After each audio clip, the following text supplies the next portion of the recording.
สิหลุดแล้วพออยู่เอาแต้มที่3พี่น้องตอนเช้ากำมันอยู่เด้อ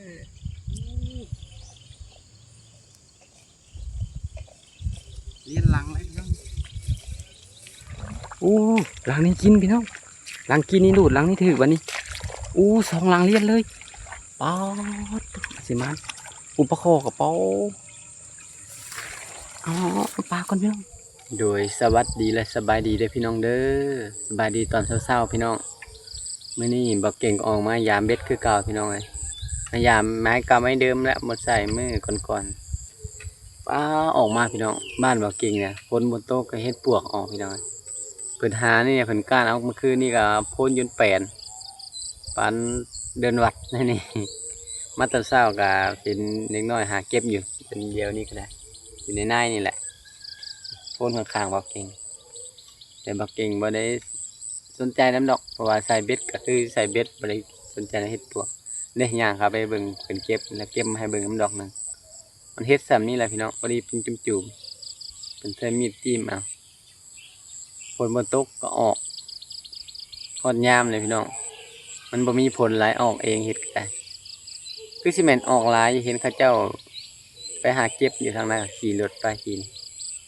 มันเป็นคุยบึงแหละมันอยู่ตามโพนตามอย่างนี่แหละ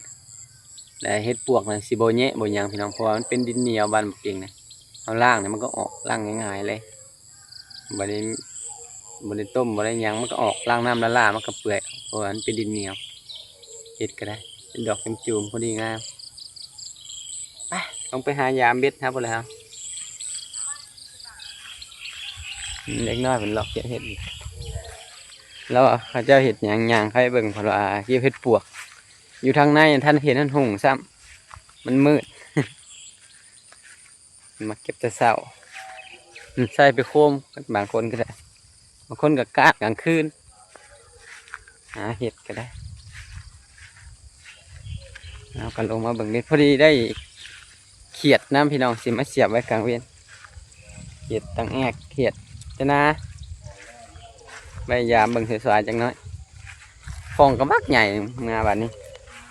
เปลี่ยนคลองแล้วพี่น้องคลองมันก็เอาไว้เลยคลองก็มักใหญ่มีคลองลอยไปลงไปรุ่นเบิ่งพี่น้องมันจะมีวะ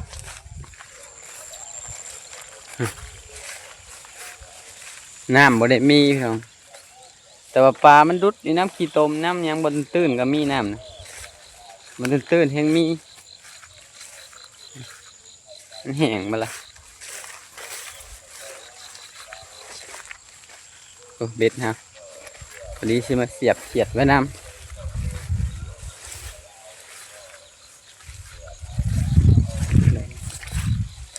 หลังแรกกับบ่มี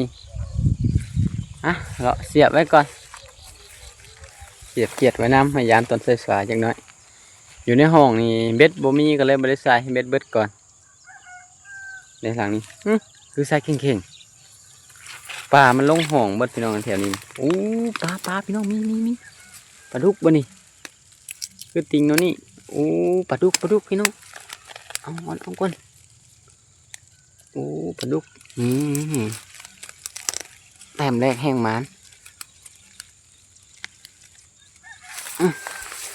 บ่ใหญ่ปานใดนี่แต้มแรกพี่น้องดีกว่าบ่มีโตปนเอาปลาดุกน้อย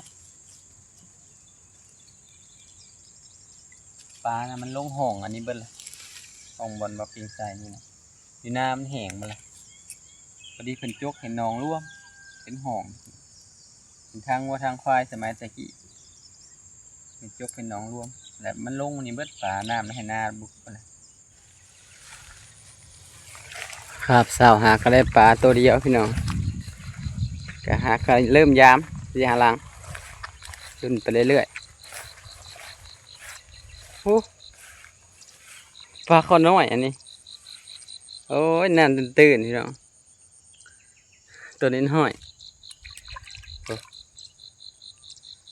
น้ำตื่นนะปล่อยมันไปก่อนน้อยโพดเพราะว่าสิใส่น้ำตื้นนี่อาศัยปลาดุกพี่น้องมันอยู่น้ำตื้นปลาดุก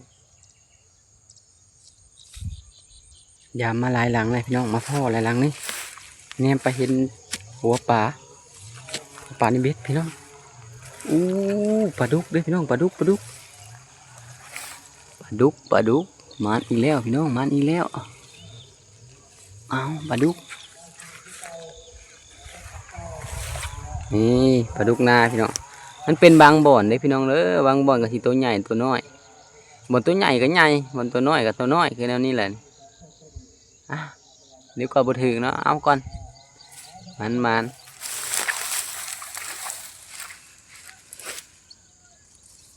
ดีกว่าบ่ถึงเนาะแต้มที่สองแต่เมื่อคืนนี้นะนี่แล้วมันยังอยู่มาต้องซื้อกระลุดออกเลย ดีมันยังขึ้นฮอดโคกปานเมื่อคืนนี้เลยยามกระลุดไปน้ำป๊อดตัวเสียงฟ้าเสียงข้าเจ้าหาเฮ็ดตั้งเทิงแรงน้องสนั่นแถวบนคนบอกเก่งสี่แช่แหละยังรอไอ้พวกเฮ็ดมันก้มพ่นดินมันได้หาบ้างค่ะอ่ะแต่เหนียวไว้ก่อน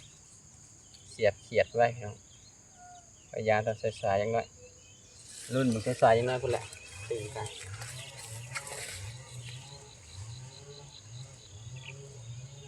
พากันหาอยู่หากินเฮ็ดดอกเก่งก็ได้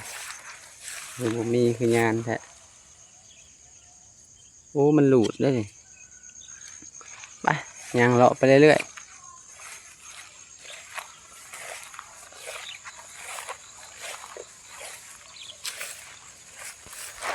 เสียงปลานะบ่อนน้องสนั่นอยู่พี่น้องนะคือบ่เห็นกินเวทนะเห็นปลาตัวเดียวมึงปลดเกิบไปก่อนมันล่มวางนี่ให้ปลดเกิบไปบ่มีคันนา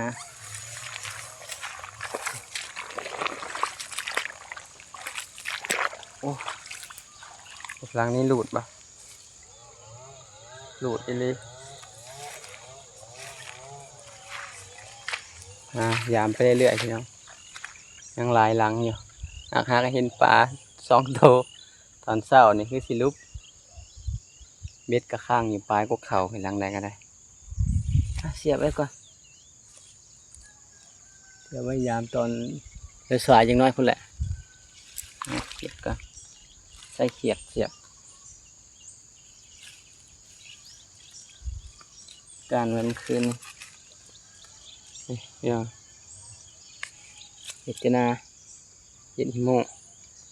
ปลาหางยังบ่อนเต็มเนาะฉะนั้นปลาถือว่าร้ายน้ำมันขอนมันลงมาอยู่หลุมน้ำจนขุ่นน้ำมันตื้นหนึ่งกระจอกกระแจกไปยังเบ็ดอยู่ครึ่งหนึ่งพี่น้องยางมักครึ่งหนึ่งละหากปลาดุกเห็นหลุดหลายหลังอยู่เบ็ดเก่าได้ปลาน้ำตัว2 ตัวไปอีกหลังใหม่เถียงไปน้ำก็ตื้นเพราะมันแห้งมาแล้วแต่ว่าปลามันก็ขึ้นมาคือเก่ามันอยู่ในขี้สนมมันดุดอยู่หลังนี้คือคุณโอ้พี่น้องปลาคอเถิงโอ้โหตัวใหญ่นอนอยู่เอาก่อนสิลุดแล้วพอแต้มที่3พี่น้องทำเศร้ากำมันอยู่เด้อ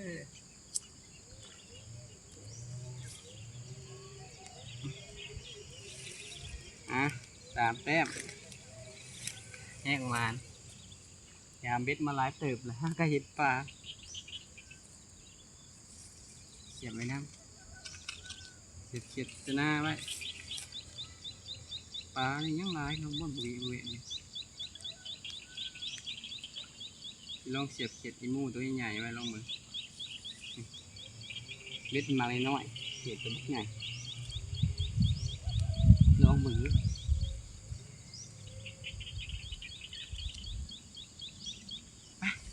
ยำลังใหม่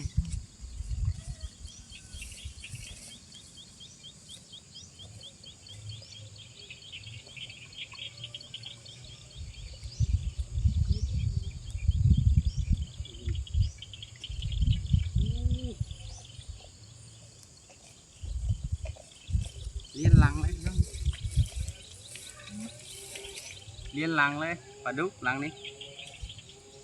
บัสิมานมาใกล้ๆกัน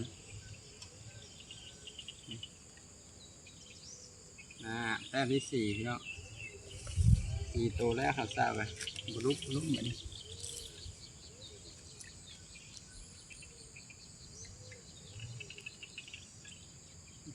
ที่อยู่4 แต้ม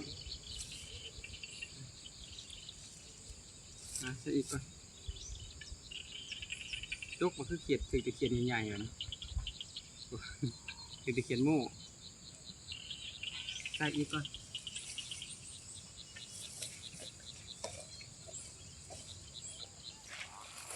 น้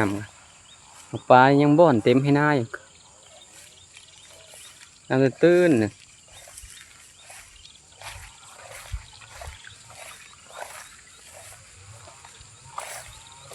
มาทางนี้น้ำมันตื้น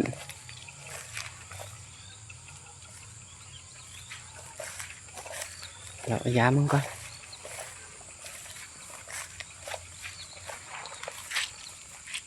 บ่อนใส่บ่อนในป่าแล้วว่าบ่อนทางเบ็ดเรามีสัตว์พี่น้องเอ้ยโอ้หลังนี้หลุดปลาดุกกินแบบนี้ปลาดุกกินแล้วมันหลุดมันแซ่เบิ่งพี่น้องนี่เด้ปลาดุกกินแล้วเป็นแบบนี้สายหยองอยู่ในหญ้านี่เสียงมันบ่อนกึบกับอยู่ทั้งหน้าทั้งหลังส่วนไปส่วนมาให้ลงไปเบิ่งอยู่หลุมก่อนอันนี้เพิ่นเอามาดูดน้ำเชตะกะจัก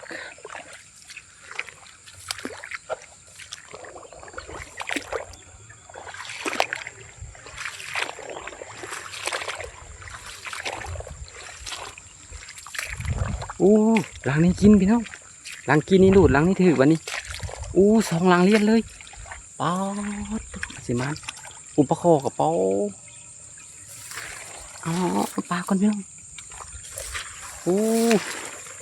มันกินนี่3 หลังเลียนหักหลุดหลังหนึ่ง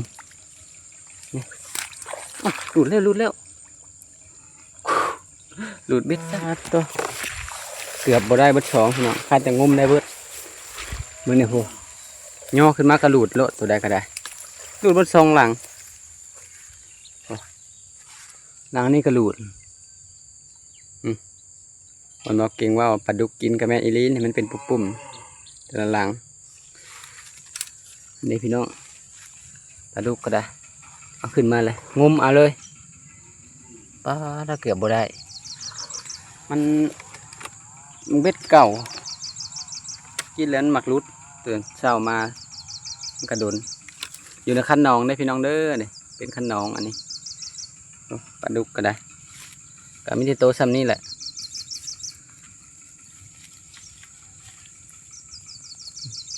หลุดจากเบ็ดหมดละ4 5 โตละถือว่ามันอยู่นี่เอาเบ็ดไปเสียบไว้ก่อนพี่น้องเสียบไว้ยามตอนสายๆใส่ปลาขอไว้แบบนี้หากนะฮะก็เสียบกินเลยพี่น้องหากตัวบ่ใหญ่ปานใดหากก็เสียบเพียนแล้วทางนี้ก็ได้น้ำจนบ่มีก็ใส่เต็กปลามันมีปลาดุกมันอยู่ในข้างข้างหน้าพี่น้องเลยใส่ปลาไว้แห้งไปเลยหลังนี้ถึกปลาดินี่นี่พี่น้องนี่ปลาคอหลังนี้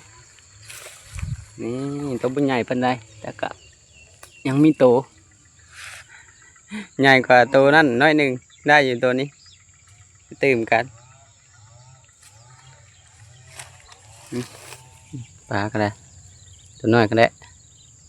เอาไปปล่อยใส่น้องพี่น้องนะมันถึกเบ็ดบอลกึบอยู่ยังไปเบิ้งบริยามเบ็ดทางนั้นเลยเสียบเบ็ดทางนี้ไว้ก่อนเสียบแล้วเบ็ดแล้วพี่น้องจะกลับไปยามมึงหลังมันกินขนากับวางกุดวางขาดก็เลยได้กดเกือบมีตลอด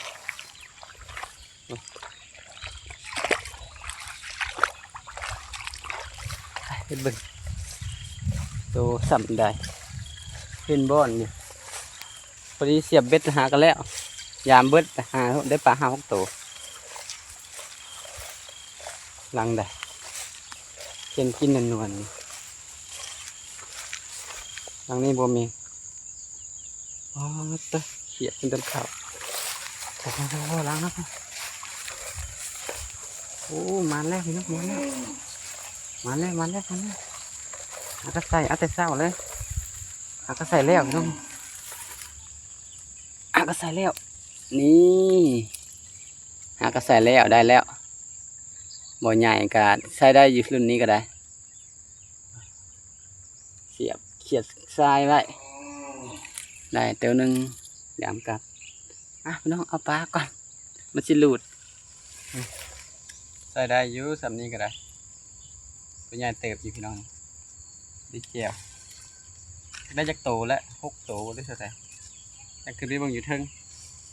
เสียบไว้ก่อนเหนียกับพอดีเบิด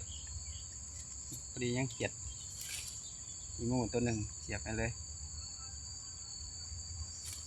กำลังว่าสิขึ้นไปคือเห็นปลาถือเบ็ดทางส่วนนะพวกเราพี่น้องบอนไซทำอิฐพวกละหลังแรกพวกละย่างไว้เบิ่งก่อนอู้หลุดเลยได้นี่ได้ยินบ่อนอยู่กี้นี่หลุดเรียบร้อยโอ้เอาขึ้นต้นเข่าโอ้เอามาขึ้นต้นเข่าเลยกี้ยังบ่อนอยู่ยามแล้วเลยพี่น้องไปอยู่3 กี้นี่ก็ได้หลุดเบ็ดมันหน่อยเพราะมันเบ็ดปลาดุกแล้วก็เบ็ดเก่าเนี่ยชิดขึ้นปลาต้นเข่าเห็นคือคันเบ็ดของนวลๆเนี่ยไปบ่อยู่ซ้ำไปคือเบิ่งอยู่เทิงเมื่อปลากับวันละจักโตหอบเศร้าเดี๋ยวจักแต้มพี่น้องมันจะยามไปจนลืมเหมือนได้ปลาจักโตคือเบิ่งอยู่เทิงโคกแล้วอันนี้ก็เบิดเลยมี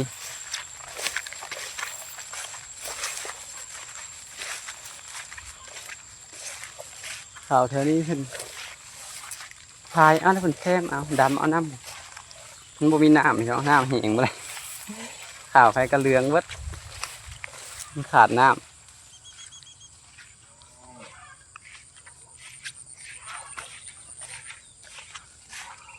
บ้านบ่เก่งนะลิเกตปลาพื้พี่น้องเลยพื้ลายเป็นตำศาสตร์อยู่แถวเฮือนก็ได้แต่เฮือนข้างๆนะเป็นตำศาสตร์อยู่2 หลังใกล้ๆตำศาสตร์ไม่ขายใส่เนี่ยยามนี้เพิ่นแล้วให้แล้วหน้าเพิ่นก็ตำศาสตร์อาชีพเสริมมันเป็นสินค้าโอท็อปของบ้านพี่น้องขึ้นมานี่ก็ยังเสียงเด็กน้อยเพิ่นเก็บเห็ดอยู่ยังทันน้ำมือให้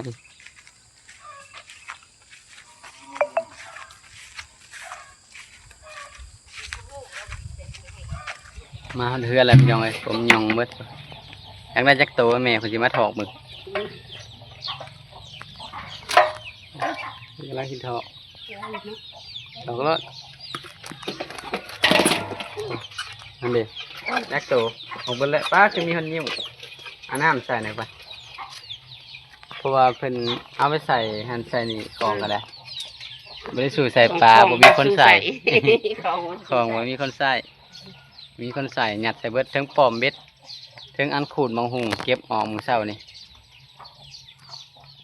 ความเศร้าพี่น้องเหลือจางมันหลุดปลาดุกกับปลาดุกบัวใหญ่ปันใดเป็นปลาดุกเห็นปลาดุก3 4 5 ตัวดุก5 ตัวก็คอ2 3 ตัว3นี้ก็ถือว่าได้อยู่ยังบ่ลุบ3นี้ก็ได้ได้กลางคืนนี่ได้ลายเลยมันหลุดเบิดเถื่อเอาปลายตอนเช้ามันเบ็ดเก่า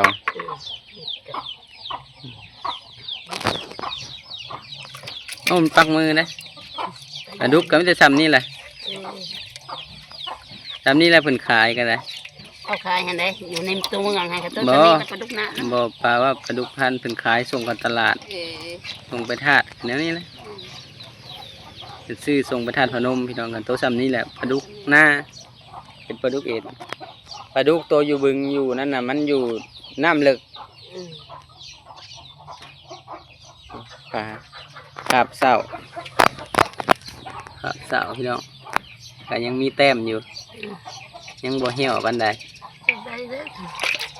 จำนี้แม่เพิ่นเปลี่ยนน้ำมื้อปลาเมื่อคืน ป นี้ ลาต้นเมื่อคืนนี่ เปลี่ยนน้ำออกบ่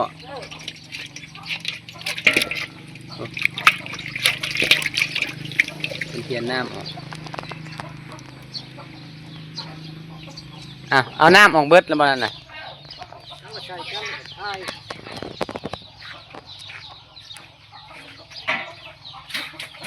นั่งมาเบิ่งข่าวยัน เป็นพวก66นะพี่น้อง อันนั้นก็ตามมาฉัน มีครั้งสักการ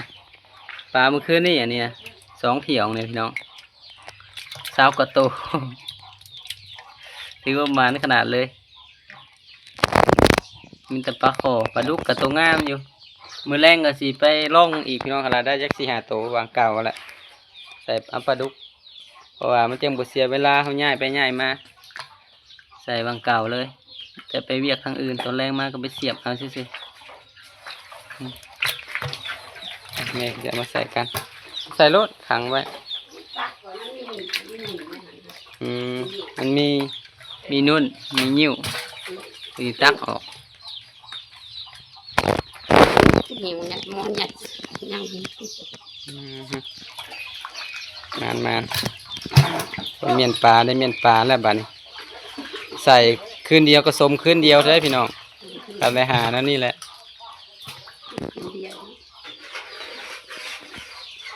สิกินเบิดเดือนอยู่ดอก2 เท่า เอามากินเลย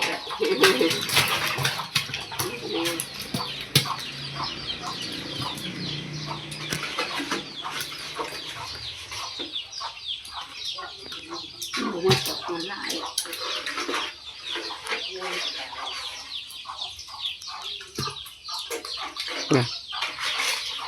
แล้ว เนี่ยเอาน้ำใส่ ไปเอามาใส่รถมันแห้งเลยใส่น้ำกับห้าวต้องได้ใส่หลายพี่น้องเพราะว่าห้าวใส่น้อยบ่ได้